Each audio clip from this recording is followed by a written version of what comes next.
Okay, so today we have a science lab. We are going to talk about the parts of a flower. We have been studying botany, and now we're going to look at what the different parts of the flower are for and how the seeds form. So does anyone know how a flower turns into seeds? Does anyone know? From a female seed. Yeah, there are female parts of the flower and male parts. Wait. What else do you need to make seeds besides just a flower? You need something else. Soil, water, bees.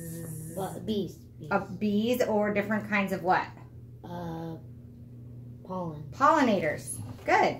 Okay, so we're going to look at the different parts of a flower. You guys all should have, you should have your worksheet. You can follow along on there too. So first, who can tell me any of these parts? Does anybody know any parts of this flower? The stamen, the replica.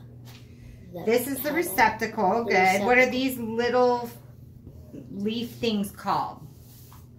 Starts with an S. A sepal. Sepal. And what do sepals do, Bobby? There's the stigma. What do sepals do, Bobby? They collect pollen. Hold on, let Bobby answer. They collect pollen. No, that's what. Wait. They help it stay up. Yeah, they protect it. Good job. Okay, and then now let's look at the female part of the flower. I put all the female parts in purple. Does anybody remember what the top is called? Stigma. Good job, stigma. And what's special about the stigma? What does it do? It collects the pollen. It collects the pollen. And then it makes it go down into the... And then this... ovary. This part right here, what's style. This part? The style. Right. And then finally, what's this part? Ovary. The ovary, right. And what does this look like right here? What do these look like? Seeds. That's where the seeds are made, right? So all of these female parts are called? Female parts. No, stamen. No, the pistil. Pistil, good. Okay, now let's look at the male parts. So there is the... what is the top called? Anther. Anther. And the bottom part is the filament. Okay, and together those are the male parts. What does the anther do? The anthers collect pollen. Yeah, and if you look at your flower, you can see the pollen. It's really obvious on a lily. Here's the anther right here. So in and one the flower, filament. In one flower, there's male parts and female parts? Yes, in some flowers. Some flowers have just female parts. They're all different, but we're just doing a basic flower right now. The male parts together are called the... stamen. Stamen. Good. Okay, and then what are these colorful things? Petals. Around? Petals. And what do petals do, Bobby? They collect the water and neutralize it. Well, smell it. Oh, it makes for the bees to attract. Yeah, it attracts pollinators, and white flowers attract night pollinators.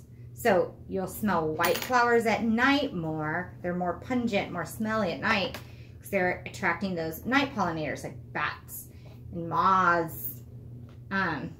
Okay, so these are the different parts, and I want you to take your worksheet. I want you to take your flower. I'm going to give you some time. We are going to, using our hands, we're going to dissect this flower, and then we're going to tape it to our blank piece of paper right here.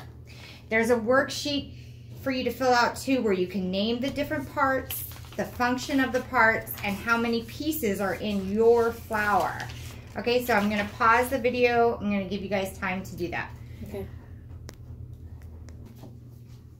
Okay, so you guys have had enough time to start your dissecting, start filling out your worksheet of the function, and now we're just going to go over each part of the flower again and talk about the function. And if you get stuck on what a part is, you can look up here, or you can raise your hand. Okay, first we're going to talk about petals. So you guys should have had on your blank worksheet petals. I had 6. I think most of you had 6 petals on yours. Did anyone have a different number? I had 6. You had 6? Okay, and what is the function of the petal, Bobby? The leaves. Yeah, what is the petal? What do the petals do for the flower? They protect. They attract. Attract who? What? Pollinators. Pollinators, good. With their smell, that's why flowers smell so pretty, and also their colors, brightly colored to attract pollinators. Okay, and then we have the anthers. Boop, boop, boop, boop, boop, boop. This is where the pollen is. So the function of the anthers, I had 6 on mine. Do you have 6 on yours? Oh, shoot. Yeah, I finished. The anther holds the pollen, right? Okay, and then stigma. Here's the stigma. You should only have 1 stigma. And the function of the stigma was to collect the pollen. If you touch the top of the stigma, you'll notice it's a little sticky. That's to collect and attract the pollen from the different pollinators. The sepal, these are the sepals. They weren't that big on these lilies, but these are the sepals, okay? And the sepals protect the base of the flower. Next we have the filament. I had 6 on mine, and that holds up the anther, right? It's part of the anther. It's part of the stamen, the male part. Okay, and then the style, I only had 1 style. The style moves the pollen down. That's the function of the style. It moves the pollen down. And ovary, was anybody able to see any seeds inside their ovary? I couldn't really see anything in mine yet. Probably got cut before it had a chance to be pollinated. So the ovary, its function is what, Bodie? What's the function of the ovary? No, it's to hold the seeds. To create the seeds, to hold the seeds, right? Oh. So what happens when this flower, let's say this flower, a bee has come and pollinated this flower. So what will happen when this flower dies if it's been pollinated? Spread out. It'll have seeds after it dies, right? So good. I want you guys to hand in your worksheets, and then I want you also to put your name on your dissection chart and hand that in as well. And if you have any questions, I will take your questions after the video.